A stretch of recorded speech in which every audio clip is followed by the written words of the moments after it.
बिस्मिल्लाहिर्रहमानिर्रहीम रब्बी इश्रह ली सदरी व यस्सिर ली अमरी वहलुल उक़दतम मिन लिसानी यफ़क़हू क़ौली रब्बी ज़िदनी इल्मा। अज़ीज़ तालिबात अस्सलामु अलैकुम।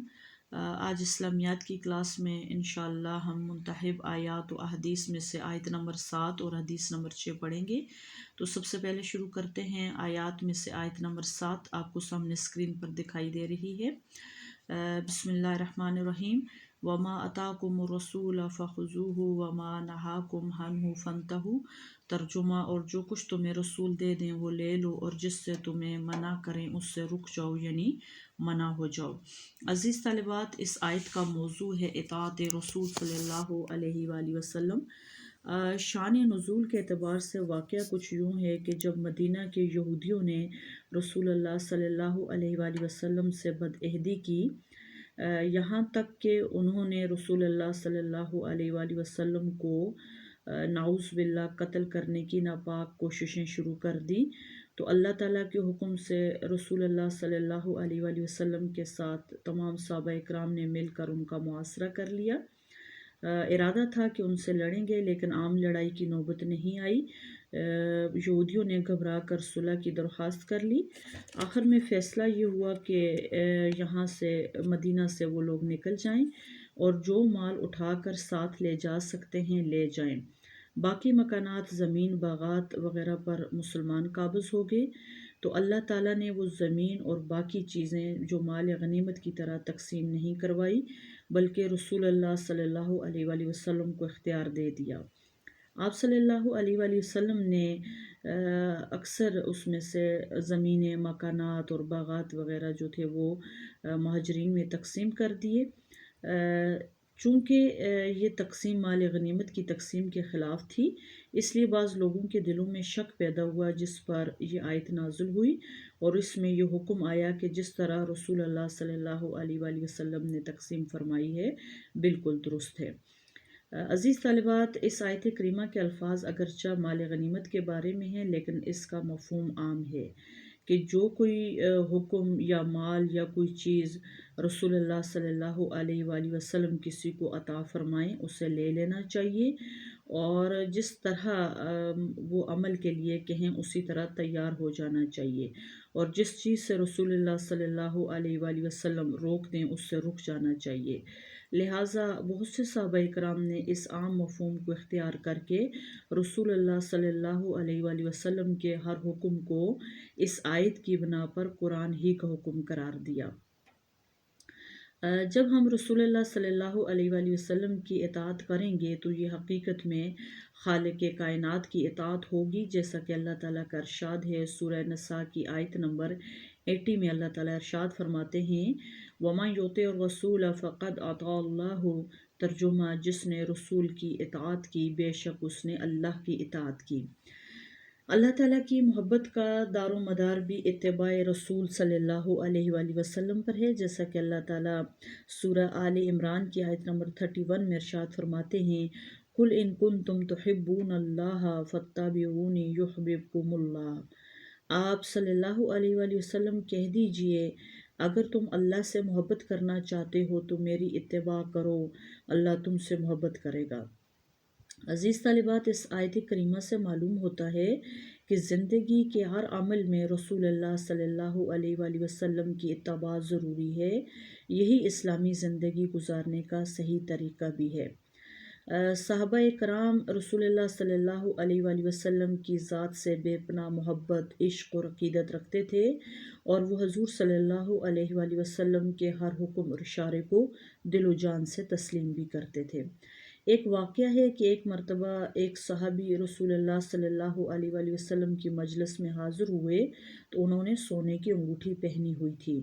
रसूलुल्लाह सल्लल्लाहु अलैहि वसल्लम ने उनकी अंगूठी देखते हुए इरशाद फरमाया कि सोने का इस्तेमाल मर्दों के लिए जायज़ नहीं है। उस सहाबी ने फ़ौरन वो अंगूठी उतार कर ज़मीन पर फेंक दी। جب رسول اللہ صلی اللہ علیہ وآلہ وسلم وہاں سے تشریف لے گئے تو دوسرے صحابہ اکرام نے ان صحابی سے کہا کہ تم یہ انگوٹھی اٹھا لو، بے شک تم اسے استعمال نہیں کر سکتے لیکن تمہاری بیوی اسے استعمال کر سکتی ہے۔ لیکن انہوں نے کہا کہ جس چیز کو میں نے حضور صلی اللہ علیہ وآلہ وسلم کے کہنے پر اتار کر پھینک دیا ہے، میں اب اسے دوبارہ کبھی ہاتھ نہیں لگاؤں گا۔ عزیز طالبات، آپ نے اس واقعے سے دیکھ لیا کہ صحابہ کرام رسول اللہ صلی اللہ علیہ وآلہ وسلم سے کس قدر محبت، عقیدت اور عشق رکھتے تھے، اور اسی بنا پر وہ رسول اللہ صلی اللہ علیہ وآلہ وسلم کے ہر حکم کو دل و جان سے قبول بھی کرتے تھے۔ تو اللہ تعالیٰ سے دعا ہے کہ بالکل اللہ تعالیٰ اسی طرح ہمیں بھی رسول اللہ صلی اللہ علیہ وآلہ وسلم کی اطاعت میں زندگی گزارنے کی توفیق عطا فرمائیں، کیونکہ رسول اللہ صلی اللہ علیہ وآلہ وسلم کی اطاعت اصل میں خالق کائنات اللہ رب العالمین کی ہی اطاعت ہے۔ تو آئیے اب ہم آگے منتخب حدیث میں سے حدیث نمبر 6 پڑھتے ہیں۔ یہ آپ کی صفحہ نمبر 136 پر حدیث نمبر 6 ہے۔ لا یرحم اللہ من لا یرحم الناس، جو لوگوں پر اللہ تعالیٰ اس شخص پر رحم نہیں فرماتا جو شخص لوگوں پر رحم نہیں کرتا۔ عزیز طالبات، اسلام محبت، اخوت، امن اور مہربانی کا دین ہے۔ اس حدیث میں اسلام کی اسی خاصیت کو واضح انداز میں بیان کیا گیا ہے کہ اللہ تعالیٰ اس شخص پر اپنی خاص رحمت نازل نہیں فرماتے جو اب دوسرے لوگوں پر رحم نہیں کرتا۔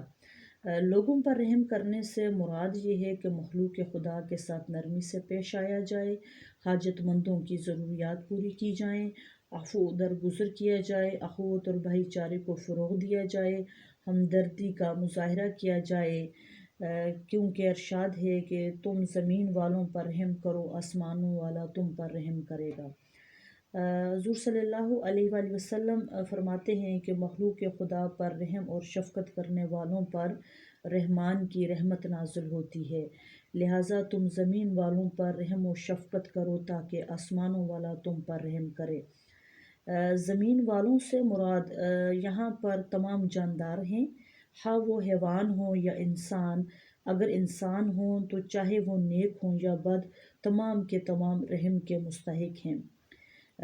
برے لوگوں پر رحم سے مراد یہ ہے کہ ان کو بدی اور گناہ سے روکا جائے، جیسا کہ ایک حدیث میں رسول اللہ صلی اللہ علیہ وآلہ وسلم نے فرمایا کہ اپنے بھائی کی مدد کرو، ہاں وہ ظالم ہو یا مظلوم، یعنی ظالم کی مدد یہ ہے کہ اس کو ظلم سے روکا جائے۔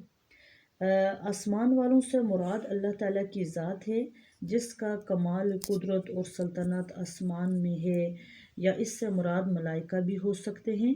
مطلب یہ ہے کہ تم زمین والوں پر رحم کرو، آسمانوں والے تم پر رحم کریں گے۔ اس سے مراد عزیز طالبات ہم ملائکہ کا رحم بھی رہ سکتے ہیں۔ اب ملائکہ کا رحم کیا ہے؟ ملائکہ کا رحم یہ ہے کہ وہ تمہارے دشمنوں اور تکلیف پہنچانے والی مخلوق جیسے جنات، شیاطین اور شریر انسانوں سے تمہاری حفاظت کریں گے، اور اس طرح بارگاہ الہی میں تمہارے لیے دعا، استغفار اور رحمت طلب کریں گے۔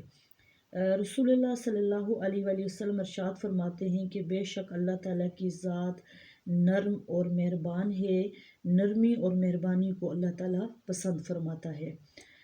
اس حدیث سے معلوم ہوتا ہے کہ اللہ تعالیٰ رحم و شفقت پر بہت زیادہ اجر و ثواب دیتے ہیں، جس کی کوئی انتہا نہیں، اور نرمی اور مہربانی کرنے والوں کو اپنے مقاصد میں کامیاب کر دیتے ہیں۔ رسول اللہ صلی اللہ علیہ وآلہ وسلم مہربانی نہ کرنے والوں کو تنبیہ کرتے ہوئے فرماتے ہیں کہ جو شخص نرمی اور مہربانی سے محروم ہو گیا تو اللہ تعالیٰ اس کو ہر نیکی سے محروم کر دیتے ہیں۔